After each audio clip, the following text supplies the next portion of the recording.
या नेत्याला गाव बंदी, ह्याला इकडे तिकडे जायचं नाही, त्याला तिकडे बंदी. काय चाललंय काय महाराष्ट्रामध्ये? अख्ख्या महाराष्ट्राचा सातबारा ह्यांच्या बापाच्या नावानं केलाय. अरे याडपटा आमच्या मध्ये नको पडू तू. तपला तू जाय ना तिकडे बेसन भाकर खायला. तुझ्या खूप आवडते, तुला हबूकच जावी.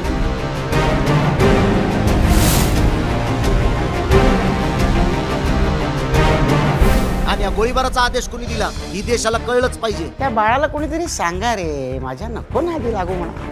अख्खं आयुष्य आंदोलनात घालवलेला माणूस आहे मी. 70 वर्ष तू एकट्याने लुटलं ना, आणि तुला तर मी आता कसाच सोडित नाही. तुझी निस्ती केस पांढरी होऊन काय उपयोग रे तुझा? नुसतं एका समाजाविषयी आकस. की चोट पे सांगतो त्यांना आरक्षण मिळू देणार नाही.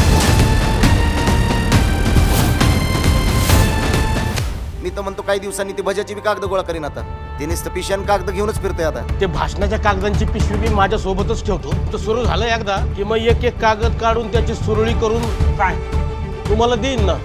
बरं आता मराठ्यांना आरक्षणापासून कोणीच दूर ठेवू शकत नाही. मी बी आरक्षण घेतल्याशिवाय कसाच मागे हटत आहे. होऊन जाऊ दे आता काही. ब्रह्मदेव जरी आला तरी यांचं मागासले पण सिद्ध करू शकत नाही. एक तर मराठ्यांच्या आरक्षणाची विजय यात्रा निघन, नाही तर माझी अंत्ययात्रा निघन. जिथे जिथे ते लोक सभा घेतील आपण तिथेच घ्यायची त्याला प्रतिउत्तर म्हणून. आमचा तुम्हाला विरोध नाही, तुम्ही बी आम्हाला विरोध करू नका, नाहीतर कुठं उपटीत असतो मी.